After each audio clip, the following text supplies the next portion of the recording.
आज हम लोग इस वीडियो में चर्चा करेंगे कि कोई भी चीज़ हम लोग देखते हैं वो कैसे दिखाई देता है, किसकी वजह से दिखाई देता है। तो गाइज हम लोग देखते हैं कि एक तरह का ये ऊर्जा जब पड़ती है उस ऊर्जा का नाम बोलते हैं, हम लोग बोल देते हैं प्रकाश या रोशनी कह देते हैं। उसी के माध्यम से हम किसी वस्तु को देखते हैं। मान लीजिए ये पेन है, ये पेन को दिखाई कब देगा? अगर इसको देखिएगा अंधेरे में दिखाई नहीं देगा, जब इस पर रोशनी पड़ती है तभी दिखाई देती है। तो क्या करता है ये इसको परावर्तित कर देती है।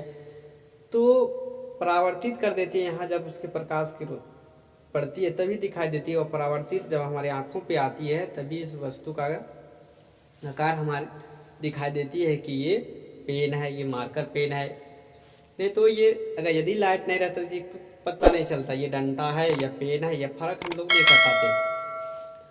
तो ये लाइट ऊर्जा के माध्यम से हम लोग जानते हैं कि चीज़ों को दिखाई देता है। तो उसी के बारे में हम लोग उसी का एप्लीकेशन पढ़ेंगे, उसी का उपयोग कहाँ कहाँ होते हैं। देखिएगा बारिश के बाद में इंद्रधनुष दिखाई देता है। और देखिएगा कोई भी चीज़ जो सामने नज़दीक है इसका हम कैसे देख पाते हैं, रंग बिरंगे संसार को देखते हैं, और बहुत तरह की घटनाएं के बारे में हम लोग अध्ययन करेंगे। और ये भी पाएंगे कि प्रकाश का किसी एक चमकीला सतह पे टकराता है तो उसका देखिए प्रकाश का जो है ये रोशनी जा रही थे, तो ये अगर सीधे चमकीला सतह इसके सीधे पे है तो वहाँ से टकराकर वापस आ जाएगी। इस तरह की घटनाएं हम लोग इस प्रकाश के बारे में पढ़ेंगे। सबसे पहले तो हम लोग चर्चा करेंगे कि इसमें प्रकाश होता क्या है। प्रकाश की कोई भी चीज़ दिखाई देता है प्रकाश के माध्यम से। जब किसी वस्तु अगर इस पे लाइट पड़ रही है तब ये वस्तु दिखाई दे रही है। तो इसी में हम लोग कुछ चर्चा करेंगे कि परावर्तन क्या होता है, प्रकाश का परावर्तन क्या होता है, उसी के बारे में चर्चा करेंगे।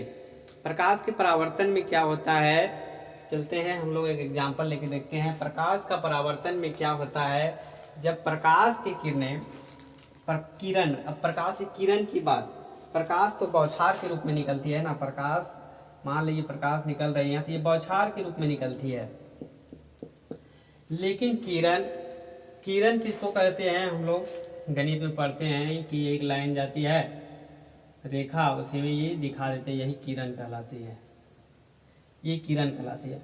तो हम लोग ये प्रकाश का जब परावर्तन पढ़ना रहता है तो इसको लाइट के किरण के रूप में लिखते हैं, प्रकाश से किरण। प्रकाश से किरण मतलब एक इस तरह का लाइन निकल रही है, बौछार के रूप में निकल रही है। तो इसको समझना बड़ा टफ पड़ जाता है, हम लोग को समझना रहेगा इसी की एक्टिविटी को, तो बहुत ही टफ पड़ जाएगा बौछार के रूप में। इसलिए हम लोग गणितीय तौर पे समझने के लिए क्या करते हैं, किरण को ले लेते हैं, प्रकाश से किरण। मान लेते ये रोज आ रही थी प्रकाश से किरणें, और ये मान लेते हैं चमकीला सतह है, मान लेते ये दर्पण है, इधर है चमकीला सतह। तो क्या होगा इसमें कि ये प्रकाश की किरणें क्या होगी, यहाँ से परावर्तित हो जाएगी, प्रकाश की किरणें परावर्तित हो जाएगी। अब क्या हुआ, जब प्रकाश की किरणें किसी चमकीली सतह से आती है और वह टकराकर किसी दूसरे दिशा में परावर्तित हो जाती है, इसी परिघटना को प्रकाश का परावर्तन कहते हैं। प्रकाश का परावर्तन किसे कहते हैं, जब कोई भी पूछ देगा प्रकाश का परावर्तन किसे कहते हैं, तो जब प्रकाश की किरणें किसी सोर्स या माध्यम से, मान लीजिए सूर्य से प्रकाश की किरणें आ रही है और किसी चमकीले सतह पे, मान लीजिए ये चमकीला सतह है, यहाँ एक के बाद ये टकराई और ये परावर्तित हो जाती है, इसी परिघटना को प्रकाश का परावर्तन कहते हैं। अब इसी में कुछ नियम कंडीशन है कि प्रकाश का परावर्तन कहाँ कहाँ होगा। मान लेते ये चमकीली सतह, मान ले ये चमकीला सतह इस तरह का है, चमकीला सतह प्रकाश का परावर्तन वही होगा सही जहाँ पे ये रेगुलर होगा, प्लेन होगा पूरा, वही प्रकाश का परावर्तन सही तरीका से होगा। तो हम लोग आज चलते हैं अब चलते हैं कि प्रकाश का परावर्तन। तो देख लिया प्रकाश का किरणें, जब प्रकाश की किरणें प्रकाश का पहला नियम क्या कहता है? प्रकाश का परावर्तन का पहला नियम, जब प्रकाश की किरणें किसी चमकीली सतह पे जाती हैं और परावर्तित हो जाती है, तो ये इस आपतित किरण कहा जाता है। आने वाली किरण को आपतित किरण, और इसको बोला जाता है परावर्तित किरण। परावर्तित किरण कहा जाता है इसको। तो पहला नियम क्या कहता है कि आपतित किरण,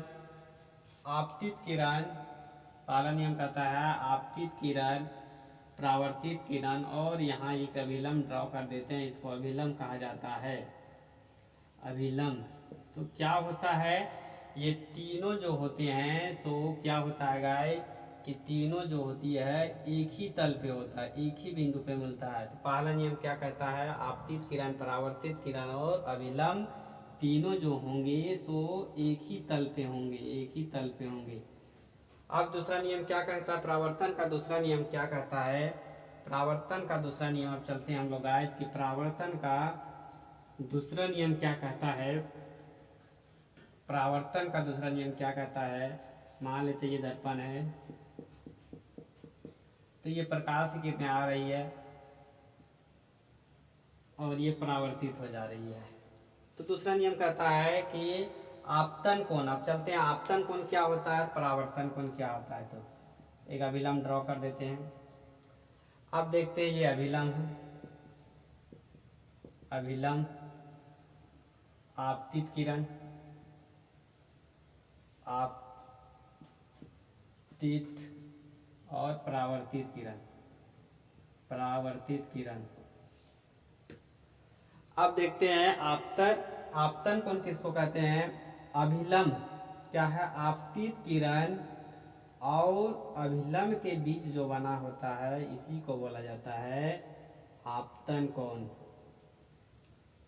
आपतन कोण इसी को बोला जाता है। परावर्तन कोण किसको बोला जाता है? इस देख रहे हैं यहाँ अभिलंब और परावर्तित किरण के बीच का जो कोण बना होता है उसी को बोला जाता है परावर्तन कोण। परावर्तन कोण कहा जाता है गाइस। तो क्या होता है दूसरा नियम में कि आपतित किरण जो है, आपतन कोण होता है, जो ये कोण है इसको आई से दिखा देता है लोग और इसको आर से, स्मॉल। तो आपतन कोण होता है परावर्तन कोण के सदैव बराबर होता है, यानी कि कोण आई बराबर कोण आर होता है। तो हमने देखा कि परावर्तन के दो नियम, कि पहला कि आपतित किरण आ रही थी किरण और वो जिस चमकीली सतह से टकराकर परावर्तित हो रही थी, और जो अभिलंब डाला गया है तीनों एक ही तल पे होंगे। और दूसरा में क्या देखें कि जो आपतन कोण होता है परावर्तन कोण के सदैव बराबर होता है। अब आगे हम लोग चलते हैं गाइस, कुछ टॉपिक के बारे में हम लोग चलते हैं। आपतित किरण तो हो गया, परावर्तित किरण अब हो गया सब। आगे चलते हैं, कुछ हम लोग चर्चा करते हैं कि इसमें कुछ और चर्चा कर लेते हैं बेसिक चीज। अब दर्पण जो होता है कि दर्पण मुख्य रूप से दो तरह का होता है, एक समतल दर्पण होता है, एक गोलीय दर्पण। गोलीय दर्पण क्या होता है? जिसका परावर्तक सतह गोलीय हो, जैसे कि ये परावर्तक सतह, किसी गोला का ये पार्ट, मान लीजिए ये गोला था, इसी का ये टुकड़ा है, इसी को एक साइड रंग देते हैं तो ये गोलीय दर्पण हो गया। इसको अगर इधर रंग दिए तो ये भी इसका गोलीय दर्पण हो गया। तो किसी परावर्तक सतह गोलीय, उसको गोलीय दर्पण कहा जाता है। उससे पहले हम लोग कुछ टॉपिक के विषय देख लेते हैं, क्या क्या याद रखना चाहिए से। अब चलते हैं, सबसे पहले तो हम लोग देखते हैं, यदि मेरे चैनल के वीडियो अच्छे लगते हैं तो मेरे चैनल ज्ञानकुलम स्टडी को सब्सक्राइब करें, लाइक करें, शेयर करें। Thank you watching.